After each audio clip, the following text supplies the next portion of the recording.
तो आज हम बात करने वाले हैं मध्य प्रदेश की उन हाई प्रोफाइल सीटों की जहां पर मुकाबला पूरी तरह से फंस चुका है। लेकिन उससे पहले बीजेपी के लिए एक खुशखबरी है। जो भारतीय जनता पार्टी के जो समर्थक हैं उनके लिए खुशखबरी यह है कि मध्य प्रदेश की 18 ऐसी सीटें हैं जहां पर वो सॉलिड तरीके से जीतते हुए नजर आ रहे हैं। मध्य प्रदेश की 18 सीटों पर, लेकिन वो 11 सीटें कौन सी है जहां पर भारतीय जनता पार्टी उलझती हुई नजर आ रही है। पूरे सटीक आंकड़ों के साथ एक एक सीटों का हम विश्लेषण करने वाले हैं। इस वीडियो में आपको बताने वाले हैं कि इन 11 सीटों पर भाजपा उलझती हुई नजर क्यों आ रही है। तो वीडियो छोड़कर मत जाइएगा। उन 11 सीटों के नाम आपको बता देते हैं सबसे पहले। लेकिन 18, मैंने उससे पहले एक आंकड़ा बताया कि 18 सीटें ऐसी है मध्य प्रदेश में जहां पर सॉलिड तरीके से भाजपा जीतती हुई नजर आ रही है। भाजपा वालों की हमेशा शिकायत होती है कि भाई ये तो हमेशा कांग्रेस का डेटा दिखाता है। तो 18 सीटें मध्य प्रदेश की ऐसी है जहां पर भाजपा सॉलिड तरीके से जीतती हुई नजर आ रही है और यहां पर कोई उलटफेर होने की संभावना नहीं है। लेकिन 11 सीटों पर बड़ा उलटफेर होने की संभावना है। उन 11 सीटों के नाम आपको बता देते हैं, फिर विश्लेषण करेंगे कि यहां पर भाजपा फंसती हुई नजर क्यों आ रही है। सतना पहली सीट है। सतना, मंडला, रतलाम झाबुआ, उज्जैन मुरैना, छिंदवाड़ा, राजगढ़, ग्वालियर, भिंड, रीवा और खरगोन, ये जो 11 सीटें हैं, अब एक एक करके आपको बताते हैं कि यहां पर भारतीय जनता पार्टी फंसते हुए नजर क्यों आ रही है। तो सबसे पहले हम बात करते हैं सतना लोकसभा सीट की कि ये लोकसभा सीट फंसी हुई क्यों है, भाजपा इसमें फंसी हुई नजर क्यों आ रही है। इसके दो तीन फैक्टर है। सबसे पहले यहाँ के प्रत्याशी आपको बताते हैं। गणेश सिंह भाजपा से चुनाव लड़ रहे हैं, सिद्धार्थ कुशवाहा कांग्रेस से चुनाव लड़ रहे हैं। त्रिकोणीय मुकाबला है। यहाँ पर नारायण सिंह त्रिपाठी जो है, नारायण त्रिपाठी यहाँ पर हाथी के निशान बहुजन समाज पार्टी से चुनाव लड़ रहे हैं। त्रिकोणीय मुकाबला यहाँ पर है। तो जहां पर त्रिकोणीय मुकाबला होता है वहां पर मुकाबला थोड़ा सा दिलचस्प हो जाता है, पहली चीज ये। दूसरा सबसे बड़ा फैक्ट सतना लोकसभा सीट का ये है कि गणेश सिंह जो भाजपा के प्रत्याशी है अभी लोकसभा में, उनको विधानसभा में भी प्रत्याशी बनाया गया था। सामने सिद्धार्थ कुशवाहा ही थे जो अभी हाल ही में कांग्रेस के प्रत्याशी है। विधानसभा चुनाव 2023 जो अभी हाल ही में निकला है, वहां पर सिद्धार्थ कुशवाहा कांग्रेस वाले ने गणेश सिंह भाजपा वाले को हरा दिया था। अब आप सोचिए कि प्रचंड बहुमत के साथ सरकार बनी थी भाजपा की, वहां पर गणेश सिंह चुनाव लड़े थे विधानसभा और सिद्धार्थ कुशवाहा भी विधानसभा चुनाव लड़े थे। प्रचंड बहुमत के साथ भाजपा आई थी, उसके बाद भी गणेश सिंह विधानसभा चुनाव हार गए थे। हाँ, ये मानते हैं कि विधानसभा चुनाव और लोकसभा चुनाव में जमीन आसमान का फर्क होता है, लेकिन फिर भी व्यक्तिगत जो कॉन्फिडेंस होता है वो कॉन्फिडेंस हाई लेवल पर होगा सिद्धार्थ कुशवाहा का।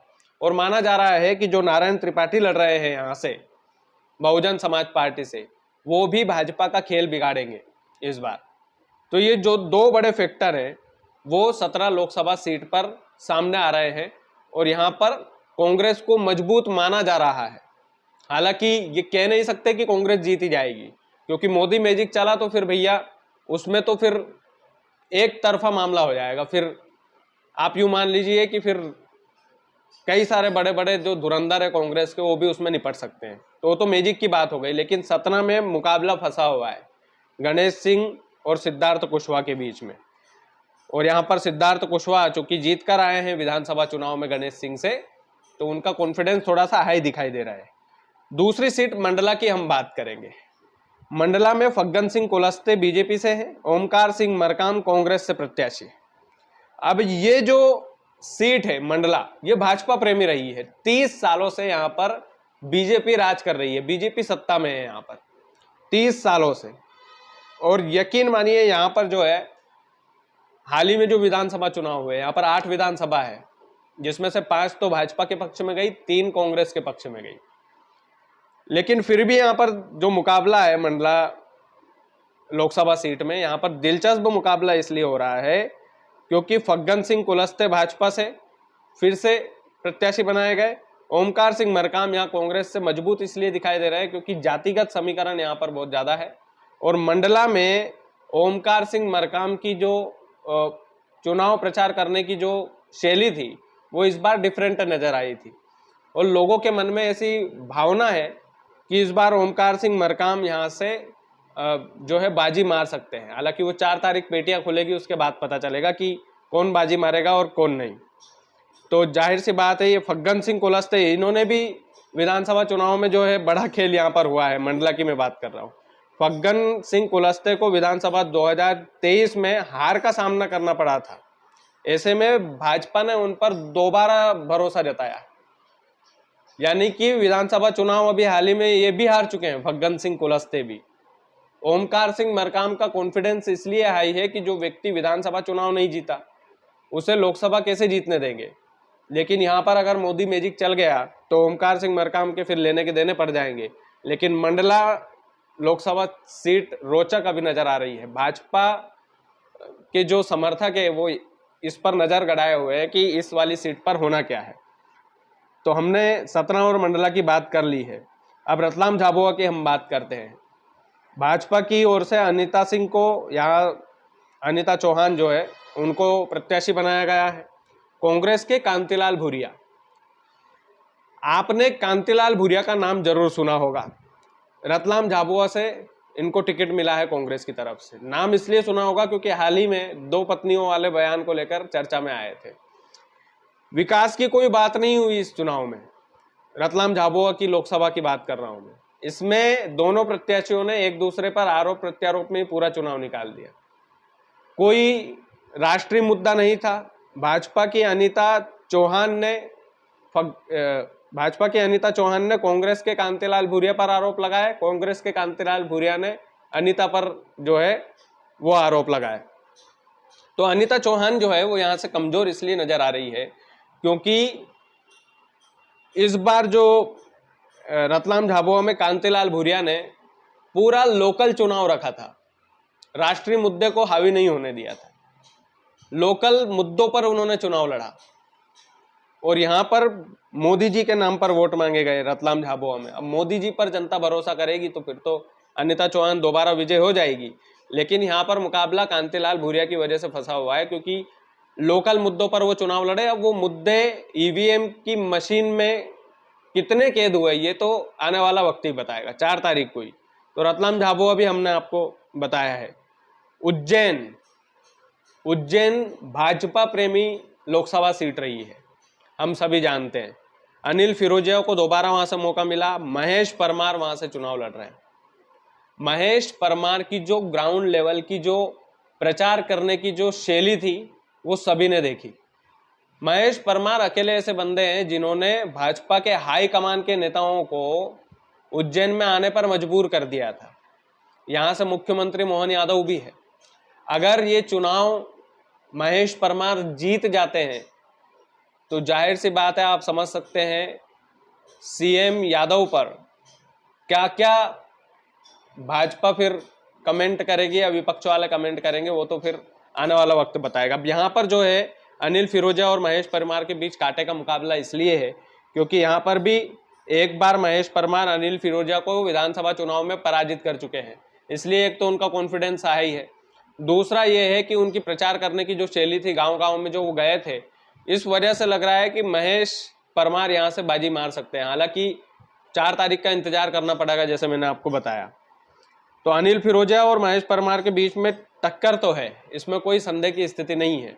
और भाजपा का मैजिक, मोदी मैजिक चला तो फिर मैं बोल रहा हूं कि फिर सभी सीटों पर मामला जो है वो गड़बड़ वाली स्थिति में। मुरैना सबसे बड़ी जो सीट की चर्चा होती है मुरैना की होती है कि मुरैना का मुकाबला इस बार किस तरह से फंसा हुआ है। त्रिकोणी यहाँ पर मुकाबला है। कांग्रेस प्रत्याशी सत्यपाल सिंह सिकरवार, बीजेपी प्रत्याशी शिवमंगल सिंह तोमर और बसपा प्रत्याशी रमेश गर्ग, ये त्रिकोणी मुकाबला यहाँ पर है। जो बसपा प्रत्याशी रमेश गर्ग उतरे हैं वो खेल बिगाड़ सकते हैं भाजपा का, क्योंकि वो बड़े पैमाने पर इस बार वोट काटेंगे मुरैना में।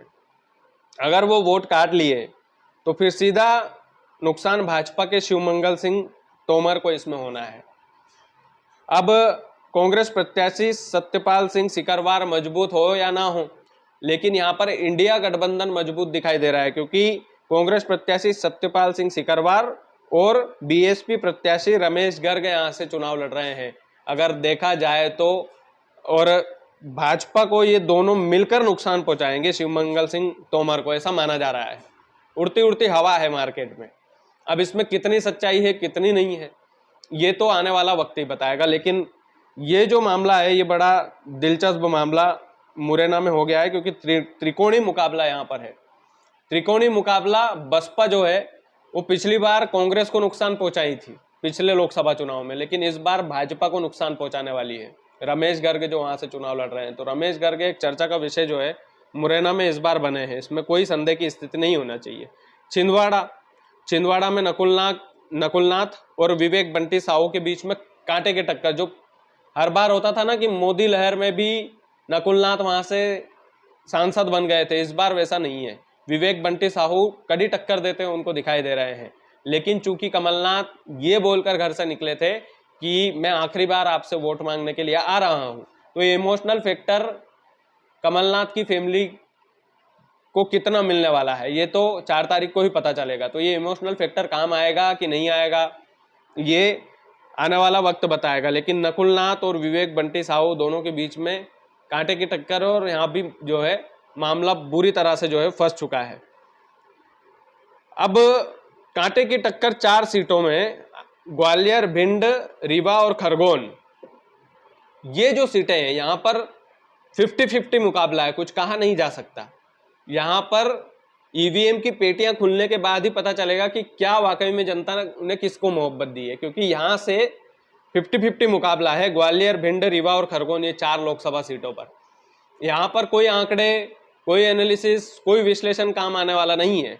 यहाँ पर ग्वालियर, भिंड, रीवा और खरगोन की बात कर रहे हैं, कांटे की टक्कर है। कांटे की टक्कर का मतलब है तराजू पर मुकाबला है, जरा सा झुकेगा, जिधर झुकेगा वो जीत जाएगा। तो यहाँ पर हमने कोई एनालिसिस नहीं निकाला है, क्योंकि निकालना बड़ा मुश्किल हो रहा था। दोनों के बीच में माना जा रहा है कि बहुत बेहतरीन मुकाबला है भाजपा और कांग्रेस के बीच में। राजगढ़ ये देश की सबसे हाई प्रोफाइल सीट है, ये मेरा गृह क्षेत्र भी है राजगढ़, मैंने बड़े करीब से ये चुनाव कवर किया है। राजगढ़ में बीजेपी इसलिए फंसती नजर आ रही है, यहाँ पर मोदी जी से कोई दिक्कत नहीं थी लोगों को, यहाँ पर दिक्कत थी भाजपा प्रत्याशी रोडमल नागर से। उन पर विपक्ष लगातार आरोप लगाता था कि ये घर से नहीं निकले, ये सुख दुख में नहीं आए आपके यहाँ पर, इसलिए आप इनको चुने क्यों।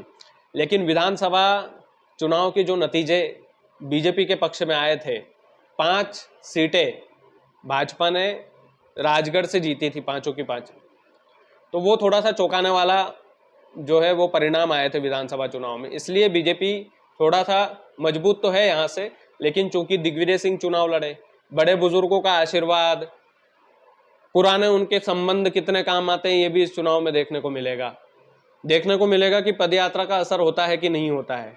अगर पदयात्रा का असर हुआ, बड़े बुजुर्गों का साथ दिग्विजय सिंह को मिला, या फिर बड़े चेहरे को देखकर इस बार परिवर्तन वाला मामला जो राजगढ़ के लोगों में था, मैंने ग्राउंड लेवल पर देखा कि जो नाराजगी थी रोडमल नागर के प्रति, उतना ही प्रेम मोदी के लिए भी था।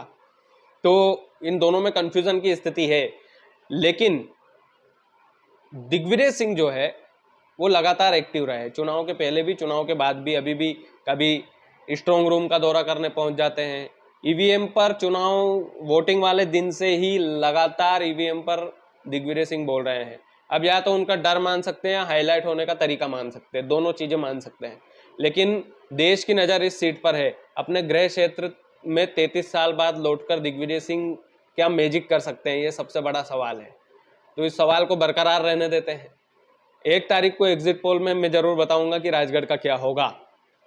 तो ये सवाल अभी बरकरार रहने देते हैं। लेकिन ये मध्य प्रदेश की हाई प्रोफाइल सीटें, 11 सीटें जिनका एनालिसिस हमने किया है, 4 सीटें मैंने जो बताई है उनका एनालिसिस करना भी मुश्किल है, तराजू पर मुकाबला वहाँ पर है। तो उम्मीद है आपको वीडियो पसंद आया होगा। अगर पसंद आया है तो वीडियो को ज़्यादा से ज़्यादा शेयर कीजिएगा। चैनल यदि आपने सब्सक्राइब नहीं किया तो प्लीज़ कर लीजिएगा। बहुत बहुत धन्यवाद।